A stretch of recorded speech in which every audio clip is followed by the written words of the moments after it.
At dawn on August 7, 1942, Petty Officer Saburō Sakai climbed into the cockpit of his Mitsubishi A6M0 at the airfield near Rabaul. The heat clung to the ground like a living thing, thick with the scent of fuel, salt, and tropical humidity. Sakai moved through his pre-flight ritual with the calm precision that had carried him through years of conflict in China, the Philippines, and the Dutch East Indies. At just 25, he had already accumulated a formidable kill record and carried himself with the confidence of someone raised in a culture that revered warriors. Coming from a family steeped in samurai tradition, he had been taught that bushidō, loyalty, honor, and a willingness to die without hesitation, distinguished Japanese fighting men from all others. American flyers, he believed, were indulgent, soft, and incapable of standing against pilots who embraced death as readily as life.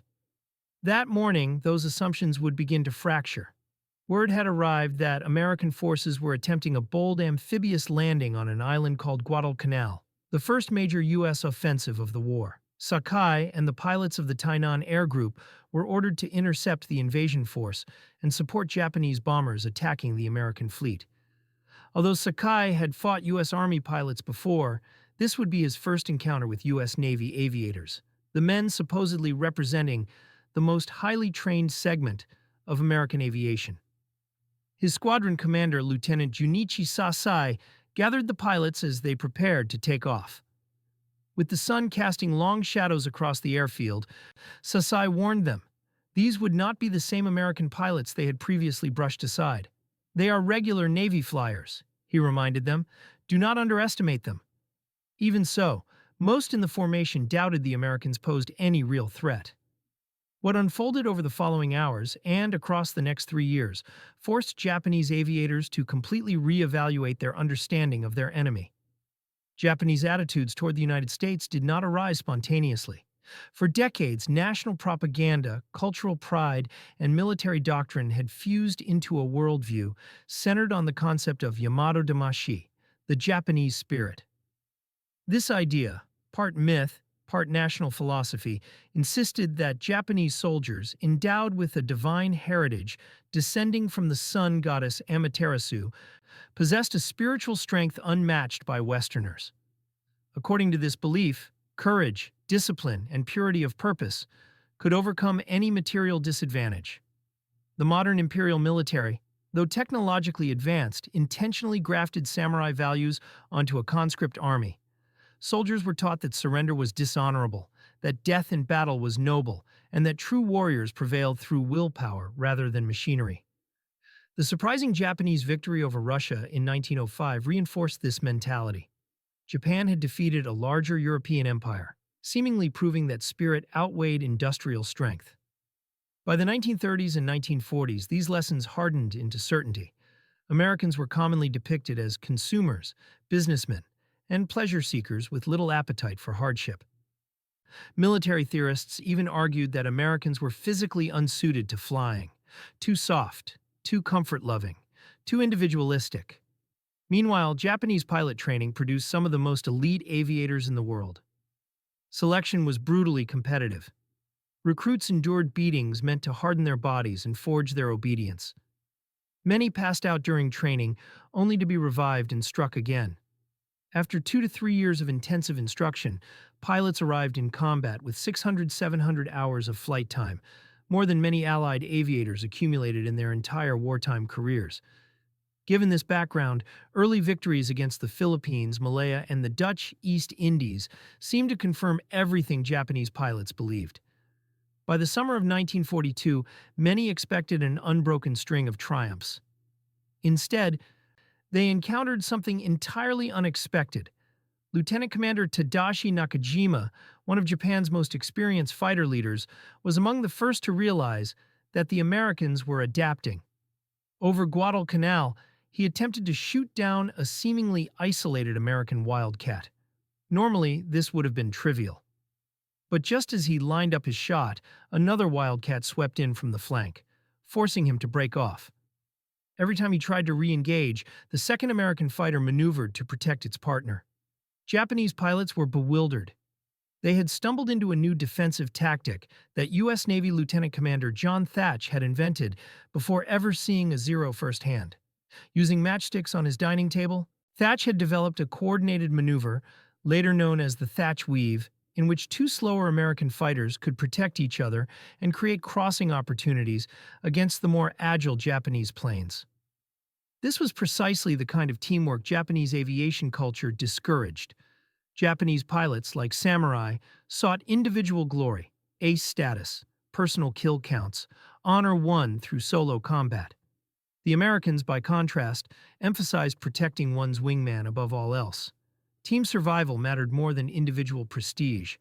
Saburō Sakai himself later admitted that the Americans' ability to cooperate, to amplify their strengths and minimize their weaknesses, struck the Japanese hard. Sakai's near-fatal encounter. On that same August day, Sakai made a deadly mistake, spotting 8 aircraft he assumed were Wildcats. He dove in for an attack, only to discover they were SBD Dauntless dive bombers with rear gunners. The American gunners opened fire simultaneously, riddling his cockpit with bullets. One round tore across his forehead, blinding one eye and flooding the other with blood. His Zero spiraled downward. Half paralyzed, nearly blind, and in excruciating pain, Sakai managed to pull out of the dive and fly more than 600 miles back to Rabaul, an ordeal that lasted nearly 5 hours. Upon landing, still losing consciousness, he insisted on reporting to his superiors before accepting medical treatment. The Americans, whom Japanese propaganda had portrayed as weak and fearful, had shot him down with defiant accuracy. This moment became a turning point, not just for Sakai, but for many Japanese pilots, who began questioning what they had been told. The Americans improve and adapt faster. Though the Zero remained superior to most early war American fighters, the U.S. had offsetting advantages.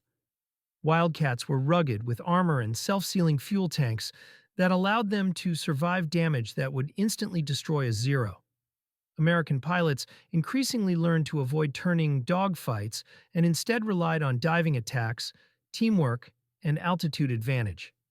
Perhaps most importantly, the U.S. military constantly evaluated tactics, shared lessons across squadrons, and adapted with remarkable speed. When an American pilot survived an encounter, he was thoroughly debriefed. Effective strategies spread rapidly through the system. Japanese aviation, by contrast, depended heavily on individual veterans. When an ace died, something that happened with increasing frequency, his hard-won knowledge died with him. By late 1942, Japanese leadership quietly noted that American pilots were improving at a pace Japan could not match. Meanwhile, Japan's pilot losses were becoming unsustainable. The industrial and training gap widens. Japan had entered the war with about 6,000 trained pilots, fewer than 1,000 of whom were top-tier veterans. The Japanese strategy assumed the conflict would be short, won before American industry could fully mobilize. When that assumption proved disastrously wrong, Japan found itself unable to replace its losses. American training expanded to industrial levels, eventually producing nearly 200,000 pilots. U.S. recruits typically had far more mechanical familiarity. Many had grown up around engines, cars, and machinery, making training faster. By contrast, Japan's compressed late-war programs produced pilots with as little as 40 hours of flight time, often less than the number required to safely fly in combat. Japan's decision to keep its veterans at the front, rather than rotate them into training roles, ensured that experience bled away in battle. The U.S. system cycled hardened pilots out to the training pipeline, strengthening the next generation. By 1943-44, the outcome was inevitable. Hellcats, Corsairs, and the collapse of Japanese air power. When the U.S. introduced the F4F Hellcat and F4U Corsair, the qualitative gap widened dramatically. These fighters were faster, tougher, and more heavily armed than the Zero. American pilots flying them could survive mistakes. Japanese pilots often could not. By the Battle of the Philippine Sea in June 1944, the infamous Great Marianas Turkey Shoot, the imbalance had become overwhelming. Radar-guided American fighters intercepted wave after wave of inexperienced Japanese aviators. Nearly 300 Japanese aircraft were destroyed in a single day. Some strike waves were almost entirely annihilated before reaching American ships. Japan lost not only aircraft, but irreplaceable pilots. U.S. casualties, meanwhile, were low, and many downed aviators were rescued. The destruction of Japan's naval air arm in 1944 forced a grim strategic turn: kamikaze attacks. The desperation of the kamikaze strategy. By late 1944, Japan's command concluded that conventional air combat was no longer winnable. Lacking experienced pilots and modern aircraft, they embraced the idea of one-way suicide missions to inflict damage directly. Veterans like Sakai viewed this shift with disillusionment. Despite wartime myth-making, most kamikaze pilots did not crave death for the emperor. They were frightened young men trying to give their sacrifice meaning for families who would read their censored letters. These attacks killed thousands of American sailors, but did not alter the strategic trajectory. They did, however, reinforce American expectations of ferocious resistance in a potential invasion of Japan, contributing to the decision to use atomic weapons instead. After the war, a transformation of understanding. Japan's surrender on August 15, 1945 brought an end to the conflict, but it also initiated a long process of reflection among surviving pilots. Many had entered the war convinced of their inherent superiority, and left it recognizing the Americans as formidable, adaptable opponents, who had fought with skill and courage equal to their own. Some, like Sakai and fellow pilot Takeshi Maeda, became advocates for reconciliation. Sakai, who later embraced Buddhist teachings and vowed never to take a life again, not only met American veterans, but expressed deep respect for their abilities. After experiencing a flight in a P-51 Mustang years after the war, he admitted openly that the American aircraft surpassed the Zero he had once believed unbeatable. These former adversaries, shaped by the same brutal air battles, found common ground in shared experience. Many U.S. veterans reciprocated that respect, acknowledging that Japanese pilots had fought with extraordinary courage even when hopelessly outmatched.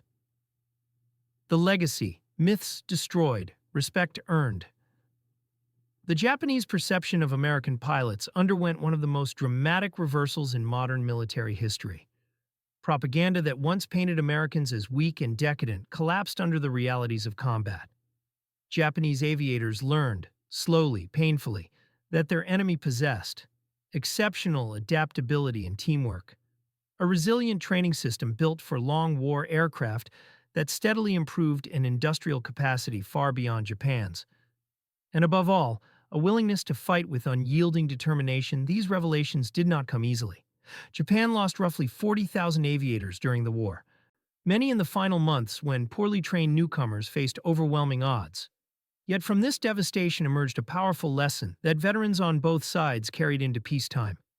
Courage is not the property of one nation, skill is not inherited through culture, and no enemy should be dismissed based on myth rather than experience. Today, American and Japanese pilots train side by side, an alliance built in part on the hard-won respect forged in the skies of the Pacific.